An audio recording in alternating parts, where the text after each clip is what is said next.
News Chopper 12 captured the fatal shooting scene from above as Kenosha County Sheriff armored vehicles surrounded the home in the Horizon subdivision.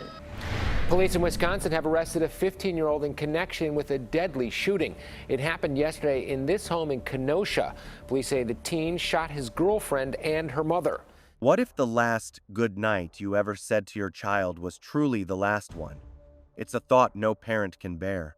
For the Juga family, in the quiet, all-American town of Kenosha, Wisconsin, that unthinkable horror was about to become their reality. This is a story about a love that soured into obsession, about the warning signs we so often miss, and about a 5-year-old girl whose light was extinguished far too soon. It began, as so many tragedies do, on a perfectly ordinary day. The first week of May 2019 felt like the true beginning of a Wisconsin spring. The last stubborn patches of snow had finally melted away, and the air over Kenosha carried the scent of damp earth and fresh-cut grass. Life in this city, nestled on the shore of Lake Michigan, had a comfortable rhythm. It was a place of Friday night football games, neighborhood cookouts, and families who had known each other for generations. It felt safe. It felt normal. And in the heart of that normalcy was the Juga family.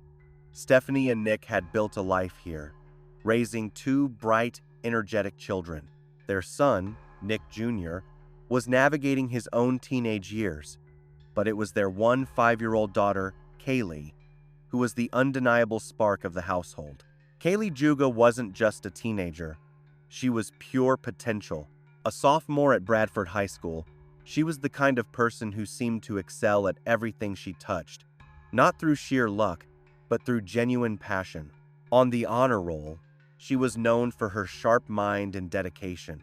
As a cheerleader, she was the one with the infectious smile, the human spark plug who could lift the entire squad's spirits with a single joke. Her friends described her as brilliantly carefree, a girl who could spend an hour perfecting a cheer routine and then collapse into a fit of laughter on the mat seconds later.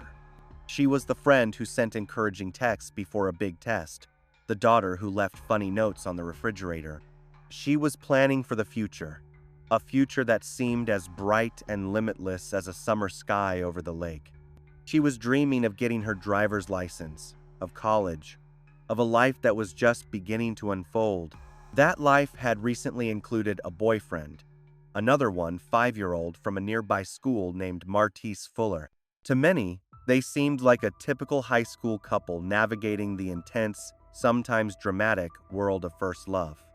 But recently, things had changed. Kaylee had ended the relationship. A teenage breakup.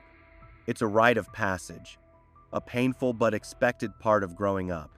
But something about this breakup felt different. Friends had noticed Martise's behavior becoming more intense, more possessive, but they were just kids. No one could possibly imagine where this teenage heartbreak was heading. On the evening of May 8th, 2019, the Juga home was a picture of domestic peace. Dinner was finished, homework was likely being completed, and the rhythms of a normal weeknight were settling in. Kaylee, like any teenager, was probably on her phone, texting friends, scrolling through social media, living a life that was deeply, wonderfully ordinary. Her mother, Stephanie, was there, sharing the quiet comfort of a home built on love and routine. It was just another night, safe in their suburban home, in their quiet city. They had no idea that someone was outside, concealed by the darkness. Someone who wasn't there to visit, but to invade. Someone who had decided that if he couldn't have Kaylee, then nobody would. Let's pause here. Because what happened next didn't happen in a dark alley or a dangerous part of town. It happened in the one place every single one of us believes we are untouchable. Inside our own home. Suddenly, a sound cut through the quiet of the house. A noise from the garage. It was just loud enough to be noticed. Just strange enough to be unsettling. Was it the wind? An animal? Stephanie Juga went to check. You've probably done the same thing 100 times yourself. You hear a bump in the night, and you go to see what it is, never once believing it could be the start of a nightmare. What would you do in that moment? Most of us would feel a flicker of annoyance, maybe a tiny spark of fear, but we'd open that door. And that's exactly what she did. She opened the door to the garage, and in that instant, the ordinary world of the Juga family was shattered forever. When Stephanie Juga opened the door to her garage, the world didn't just change, it ended. The person standing there wasn't a stranger, a faceless monster from a horror film. It was a 5-year-old boy her family knew. It was her daughter's ex-boyfriend, Martis Fuller. And in his hand, he was holding a gun. In that split second, the rules of reality dissolved. This wasn't supposed to happen. Not here. Not in Kenosha. Not in her home. There was no time to scream. No time to reason. No time to even process the impossible sight in front of her. A deafening crack that tore through the quiet evening air. Pain, searing and immediate, exploded in Stephanie's body. She collapsed to the floor, the cold concrete a shocking contrast to the fire spreading through her. But as she lay there, bleeding and in agony, a realization more terrifying than any physical pain seized her. Martis Fuller stepped over her. He didn't check to see if she was dead. He didn't hesitate, because Stephanie wasn't his ultimate target. She was just an obstacle. His eyes were fixed on the inside of the house. He was there for Kaylee. Imagine the sheer terror of that moment. Helpless, wounded, and knowing that the person who just shot you is now moving toward your child. Every instinct, every fiber of a mother's being is screaming to get up, to fight, to shield their daughter. But their body refuses to obey. From her room, Kaylee heard the commotion, the horrifyingly loud bang, her mother's cry. She did what any of us would do. She went to see what was wrong. She stepped out into the hallway, and her life collided with the nightmare that had just breached the walls of her home. She saw her mother on the floor. She saw the gun, and she saw the face of the boy she had recently decided she no longer wanted in her life. The details of what happened next are almost too painful to comprehend. There was a confrontation, there were pleas, but Martis Fuller was not there to talk. He was there to execute a plan born from rejection and rage. He raised the gun again. He shot Kaylee Juga, the girl he once claimed to love, the vibrant cheerleader with the limitless future, in her own home, just steps away from her own bedroom. And then he shot her again. And then, silence. A ringing, deafening silence where a vibrant life had been just seconds before. The invasion was over in less than a minute. Martis Fuller fled, leaving behind a scene of absolute devastation. But this story isn't just about an act of horrific violence. It's about unimaginable strength in the face of it. Lying on the floor, drifting in and out of consciousness, with injuries that should have been fatal, Stephanie Juga found something deep within herself. A mother's love is a force of nature. It's stronger than shock, stronger than pain. And in this case, it was stronger than the bullets that had ripped through her body. Her daughter was gone. Her son, Nick Jr., was still in the house, a potential target. She had to save him. She had to get help. Somehow, through the haze of agony, Stephanie managed to get to her phone. With trembling, blood-soaked fingers, she dialed 3 numbers, 911. The call that came into the Kenosha Dispatch Center that night is the stuff of nightmares. It's not just a call for help. It is the first crucial piece of evidence in a murder investigation. It's the sound of a mother using what she believed were her final breaths to ensure her daughter's killer would not escape justice. She didn't just describe the attack. She named him. She gave the police the name of the boy who had shattered her world, Martis Fuller. News Chopper 12 captured the fatal shooting scene from above as Kenosha County Sheriff armored vehicles surrounded the home in the Horizon subdivision. We're responding for a 39-year-old female who was shot twice, unknown where her daughter is. Said it was her daughter's ex-boyfriend. Kenosha police confirmed Thursday night 16-year-old Kaylee Juga was shot and killed inside her home. Her 39-year-old mother shot as well, taken to the hospital in serious but stable condition. Investigators believe this is their shooter, 15-year-old Martis L. Fuller, Kaylee's suspected ex-boyfriend. The two of them seen here in photos from her Twitter feed.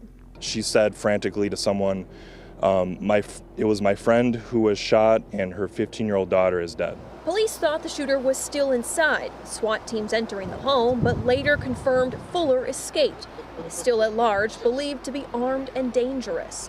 We went to the home of Fuller's family where police were staking out the apartment. I knocked. No one answered. Back at the scene, neighbors were shocked to learn this violence could happen here. We never had issues like this in our neighborhood before. It's a very family-friendly neighborhood. So I'm just kind of shocked at what's going on right now. I am very sad for the family. I don't know what to think. I wish everything could have came out better, but it didn't. And I just have prayers for the family, and they're in my prayers. And Caroline joins us once again. Caroline, what else do we know about the person police are looking for? Patrick, we know that Fuller has bounced around a lot in high schools. Police tell us that he's currently enrolled as an E-student in the Kenosha Unified School District, but before that he was enrolled in Bradford as well as Indian Trails. Caroline Reinwald reporting live in Kenosha. And here's another look at the 15-year-old. Again, police say Fuller may be armed and is considered dangerous. If you see him, police. A 911 call made by a victim actively naming their attacker is the single most powerful catalyst in law enforcement. It transforms a mystery into a manhunt. Stephanie Juga's call, a testament to her incredible will to live, was a guided missile launched directly at her daughter's killer. Within minutes, the serene quiet of the Juga's neighborhood was shattered by the scream of sirens. Police cruisers and ambulances flooded the street, their flashing red and blue lights painting chaotic streaks across the faces of shocked neighbors peering through their windows. The nightmare was no longer contained within the walls of one house. It had spilled out onto the street, staining the community's sense of safety. First responders rushed inside, and what they found was a scene of profound domestic horror. This wasn't a random break-in. This was personal, intimate, and brutally violent. They found Stephanie, critically wounded but alive, a miracle in itself. And they found Kaylee, whose bright future had been stolen from her in the very place she should have been safest. Even for veteran officers, the scene was a gut punch. A child's bedroom, decorated with cheerleading trophies and photos of smiling friends, was now part of a murder investigation. But amidst the tragedy and the chaos, they had the one thing that mattered most: the name, Mardis Fuller. An alert was broadcast to every officer in the Tri-County area. Name, Mardis Fuller. Age, 15. Suspect in a homicide and an attempted homicide. Armed and extremely dangerous. Police in Wisconsin have arrested a 15-year-old in connection with a deadly shooting. It happened yesterday in this home in Kenosha. Police say the teen shot his girlfriend and her mother. 16-year-old Kaylee Juga died at the scene. Her mother is in serious but stable condition this morning. A dragnet was thrown across the city. Patrol cars secured the perimeter. Investigators began the urgent work of tracking him down, knowing that every second that passed was another second he could get further away or potentially harm someone else. They needed to find his friends, his family, anyone who might know where he was. But Mardis Fuller wasn't executing a masterful escape. He was a panicked one, 5-year-old who had just committed an irreversible adult atrocity. He was running, not with a plan, but with the blind terror of someone whose rage had finally burned out, leaving only the cold reality of his action. And like any modern teenager, his first instinct was to reach for his phone. He wasn't calling a lawyer or planning to flee the state. He was calling a friend. In a conversation that would later become a key piece of the prosecution's case, he confessed. He told his friend what he had done, his words painting a chilling picture of the events that had just transpired inside the Juga home. That call was a fatal mistake. In today's world, a cell phone is not just a communication device, it's a tracking beacon. While Mardis was trying to find an ally, he was leaving a trail of digital breadcrumbs for investigators. With his name and his phone number, police were able to start tracking his location, the net tightening with every passing minute. The manhunt, which could have lasted days, was over in a matter of hours. Following the pings from his phone and acting on tips that were already pouring in, officers located Mardis Fuller. He was found not far away, in the jurisdiction of the Racine County Sheriff's Office. The arrest was swift. The boy who had held the power of life and death in his hands just hours before was now just a boy again, a teenager in handcuffs, his short-lived violent reign of terror over. The immediate danger was gone. The killer was in custody. A collective sigh of relief could be felt across Kenosha. But for everyone involved, a new, more haunting phase of the ordeal was just beginning. The what had been answered in the most brutal way imaginable. Now, they had to confront the why. Why would a 5-year-old boy decide that murder was the answer to a breakup? As investigators began to search Martis Fuller's belongings and dig into his digital life, they started to find the answers. And what they uncovered was a disturbing pattern of escalating obsession, jealousy, and control. The warning signs hadn't just appeared on the night of the murder. They had been there for weeks, hiding in plain sight, in text messages and conversations that, in retrospect, were a chilling countdown to a tragedy. In one room, a family was planning a funeral for a 5-year-old girl. In another, just miles away, investigators were trying to understand a monster. Martis Fuller was in custody, his name and face now synonymous with the unspeakable crime he had committed. But his capture was only the end of the first chapter. To bring justice for Kaylee Juga, the prosecution couldn't just prove what he did. They had to prove why. They had to show a jury that this wasn't a tragic, impulsive mistake. It was a calculated act of execution. The investigation pivoted from a manhunt to a deep, methodical dive into the mind of a teenage killer. Detectives began by piecing together the final weeks of Kaylee's life, speaking to her friends, her classmates, anyone who had witnessed the dynamic between her and Martis. At first, the story seemed simple and tragically familiar. A high school romance had ended. People saw Martis as a heartbroken teenager, struggling with the rejection. Teenage breakups are messy, emotional, and often dramatic. On the surface, nothing seemed out of the ordinary. But as detectives spoke to Kaylee's closest friends, a much darker picture began to emerge. The breakup wasn't the start of the problem, it was the result of it. Friends described Martis's behavior during the relationship as intensely jealous and controlling. He needed to know where Kaylee was at all times. He would get angry if she was with friends he didn't approve of. It was a quiet, insidious form of control that is often dismissed as immaturity or insecurity. But what does a controlling relationship at 15 actually look like? It looks like constant texts. It looks like guilt trips for wanting to spend time with family. It looks like a slow erosion of a person's independence, all under the guise of love. Kaylee, bright and independent, had recognized this. She had made the brave decision to end it, to choose her own well-being over a relationship that was becoming suffocating. She thought that ending the relationship would be the end of the problem. Instead, it was the trigger for Martis's obsession to spiral into a deadly fixation.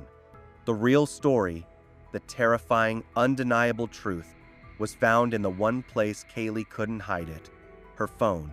The phone that fell silent on the night of her murder now began to speak for her. Investigators extracted the data, and what they found was a digital diary of her growing fear. Martis Fuller's text messages painted a chilling portrait of his mental state. After the breakup, the texts became a relentless barrage. They swung wildly from desperate pleas for her to take him back, to manipulative statements of self-harm, to accusations and rage. "I can't live without you. What did I do wrong? Who are you with?" It was a toxic cycle designed to wear her down, to make her feel responsible for his emotional state. Kaylee remained firm but polite. She was trying to de-escalate, to manage the situation, unaware of the danger she was truly in. But then, the texts took a more sinister turn. They became threats, veiled at first, then more direct. He wasn't just heartbroken anymore. He was vengeful. The rejection had curdled into a possessive rage. The sentiment was clear. If he couldn't have her, no one could. And that's when this case turned from a tragedy into something far more sinister. It became a case of premeditated murder, Detectives secured a warrant to search Martis Fuller's own digital devices and internet history, and what they found erased any doubt about his intentions. He had searched online for firearms. He had searched how to break into a house. He had researched the location of the Juga family home, mapping it out. I want you to really think about this. This wasn't a teenager who snapped in a moment of passion. This was a planner. This was a hunter. He methodically armed himself. He formulated a plan of attack. He chose his time. The shooting of Stephanie Juga wasn't an accident. It was part of the plan to eliminate any obstacle between him and his true target. He didn't go there to talk. He went there to kill. The red flags were everywhere, but they were digital, scattered across text messages and search histories, invisible to the parents and teachers who could have intervened. Kaylee saw them, she felt them, and she tried to escape.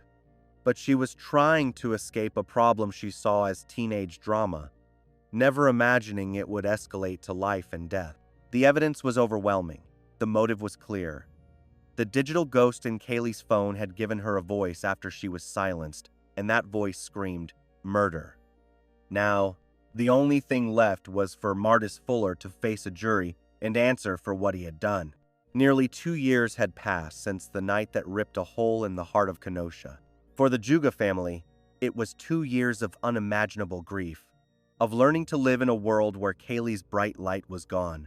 For Martis Fuller, it was 2 years spent in a cell, his case slowly moving through the gears of the justice system. In March of 2021, the time for accountability finally arrived. Martis Fuller, now 17 years old, walked into the courtroom looking less like the 5-year-old who committed the crime and more like the man who would face the consequences. From the very beginning, he had shown no public remorse. His initial plea was not guilty, a stunning denial in the face of overwhelming evidence. Now, a jury of 12 citizens would hear that evidence and decide his fate. The prosecution, armed with the meticulous work of the investigators, built their case brick by undeniable brick. They didn't just present a theory, they presented a story written in Martis's own digital footprint. They showed the jury the relentless, harassing text messages. They displayed his internet search history, a chilling to-do list for a killer. Searches for guns, for breaking into a home, for the location of his target. This was the core of their argument. This wasn't a mistake. It wasn't a flash of anger that went too far. It was a plan. The prosecution argued that Martis Fuller had become an obsessive, controlling ex-boyfriend who, when faced with the ultimate rejection, made a conscious decision to become a murderer.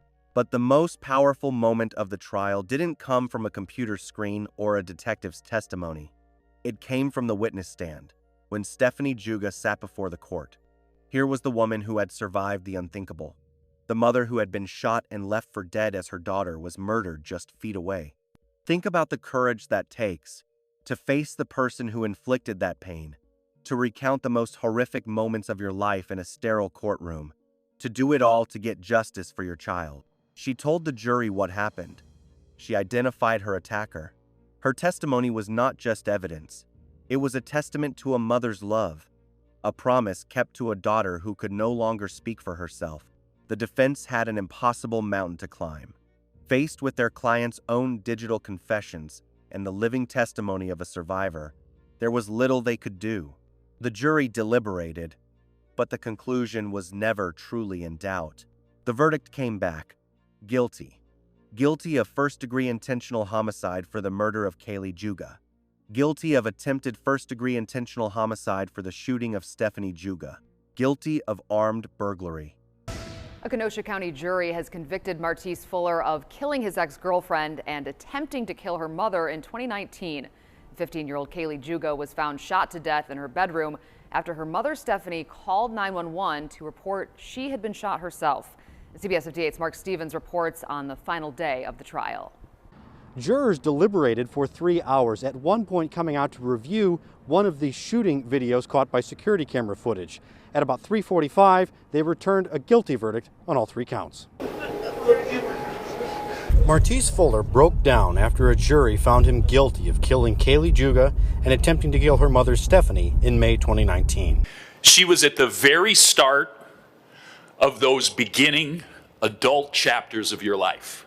Kenosha County District Attorney Michael Gravely told jurors in his closing arguments there were too many coincidences in this case. When you think about all those things together, you will conclude there's no way all that stuff could happen to a person who is innocent and falsely accused. The only reasonable explanation is the defendant is guilty. Fuller's cousin led them to the murder weapon. The police only found the gun because Dontrell Seymour led them to it. In a sewer in Racine County. Another cousin knew details of the murder before police did. If Ann Shanice is able, in the very early morning hours on May 10th, to provide the information, the defendant, my cousin, confessed to this crime with these details. And after 3 hours, the jury agreed. Was this and is this your verdict? Yes. Fuller's family called out to him before leaving the courtroom. They declined to speak to CBS 58 leaving court, instead crying as they walked to their cars. The Juga family also declined to speak to us, walking to their cars in silence. Fuller is set to be sentenced later in May. He faces life in prison. In Bristol, Mark Stevens, CBS 58. In the eyes of the law, his actions were not those of a confused teenager. They were the actions of a cold and calculated killer. While the legal battle raged, another, more profound story was unfolding in the community Kaylee had left behind. Her friends and classmates refused to let her be remembered as just a victim. They were determined to celebrate the vibrant life she had lived. They organized a blue day at Bradford High School, her favorite color flooding the hallways in a silent, powerful tribute.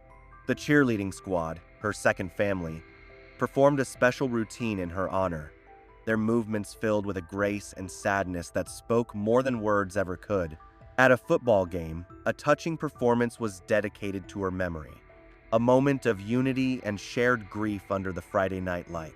Kaylee was remembered not for how she died, but for how she lived, as a brilliant, carefree, and fun-loving friend, a great student, an inspiring teammate. In their grief, the community found a way to turn their sorrow into a celebration, ensuring that the light Martise Fuller tried to extinguish would continue to shine. The verdict was in, the community had spoken. But one final step remained. A judge now had to decide the price for a stolen life. Martise Fuller was a juvenile when he committed the crime, a fact that would normally open the door for a chance at parole. But this case was different. The cold, premeditated nature of the murder demanded a different kind of justice. The question now was not if he would go to prison, but if he would ever get out. May 2021. The sentencing hearing was the final act in a long and agonizing legal drama. For the Juga family, it wasn't about revenge. It was about closing a door, about ensuring the person who stole so much from them could never harm another family again. Martise Fuller, the convicted murderer, stood before the court one last time. But before the judge handed down his sentence, the court had to hear from the person whose life was irrevocably broken. Stephanie Juga, the mother who survived, stood up to face her daughter's killer. Her victim impact statement was not a plea for vengeance. It was a portrait of loss, delivered with a strength that silenced the entire courtroom. She spoke of her daughter, Kaylee, not just as a victim, but as the vibrant force of nature she was. She told the court how Kaylee was always there, always her biggest cheerleader. And then, in words that carried the weight of 1,000 sleepless nights, she looked toward the man who shot her and said, "Now she can't live without her." Kenosha teenager will spend the rest of his life in prison. Martise Fuller was sentenced this afternoon for killing his ex-girlfriend, 15-year-old Kaylee Juga, and wounding her mother. Fox 6's Bill Miston joins us live. And Bill, Fuller showing no remorse here. That's right, Stephanie, and even maintaining his innocence, but relying on his attorney to read a letter during that sentencing hearing in court this afternoon. An emotional and packed courtroom here in Kenosha County as Kaylee Juga's mother spoke about the moments that have been taken away from their lives that they shared together. She was always by my side. and she was my biggest cheerleader. Now I'm lost. I just feel so lost without her. Stephanie Juga fighting through tears as she remembered her daughter Kaylee and all of the milestones ripped away. We don't get to see her graduate high school this year. We don't get to see her go to college. We don't get to see her get married or adopt children like she wanted to. The now 18-year-old Martise Fuller sat emotionless. Judge, there is no remorse in this case. It was March 9th, 2019 that Kaylee Juga was shot and killed and her mother wounded inside their Kenosha home. The Juga home, Your Honor, is a tomb. Their home is a graveyard of memories. Fuller convicted of first-degree intentional homicide, first-degree attempted intentional homicide, and burglary in March. Prosecutors said Fuller blamed his ex for his expulsion from school, removal from the football team, and plotted to kill the two. Members of Fuller's own family testifying against him. I am not the person the media has made me out to be. When it was Fuller's turn, instead, a letter written by him, read by his defense attorney. So I am sorry. Despite the hatred that is against me, I still am sorry. But I have to continue to stand innocent because I am. However, the judge with stern words as she brought down the sentence. I don't have any ability to trust that you will never commit these acts. You are a very dangerous and a damaged human being. And now that sentencing hearing coming 2 years to the day that Juga was laid to rest. Now Fuller will spend the rest of his life in prison without the opportunity for parole. That attempted homicide as well as burglary charges tacked on to following that life sentence to be served consecutively. Reporting live in Kenosha tonight, Bill Miston, Fox 6 News. So many lives ruined today. Bill, thank you. It was a statement of profound and permanent loss. A mother's heart laid bare for the world to see, ensuring that before the law passed its judgment, everyone in that room understood the true cost of Martise Fuller's actions. The judge, in his final remarks, echoed the prosecution's argument. He noted the careful, chilling planning that went into the murder. He highlighted the complete and utter lack of remorse shown by the defendant. This was not a mistake. It was an act of calculated evil. And then came the sentence. For the murder of Kaylee Juga, Martise Fuller was sentenced to life in prison with no possibility of parole, ever. Additional decades were added for the attempted murder of Stephanie and the armed burglary. At 17 years old, his life outside of prison walls was over. The courtroom doors would lock behind him, and they would never open again. Justice, in the legal sense, had been served. But justice can never bring back a life. It can't fill the empty chair at the dinner table or heal the wounds that never scar over. The real legacy of this story is not found in a courtroom. It's found in the lessons left behind in the wake of the tragedy. This case serves as a terrifying, urgent warning about the dangers of teen dating violence and the red flags we so often dismiss as simple drama. The jealousy, the constant texting, the attempts to isolate a partner from their friends and family. These are not signs of passionate love. They are the early warning signs of control. They are a prelude to obsession. How many of us have seen a friend in a relationship like this?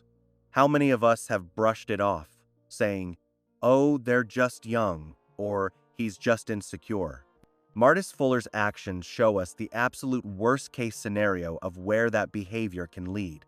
It is a lesson written in blood that we have a sacred duty to learn. Talk to your friends. Talk to your children.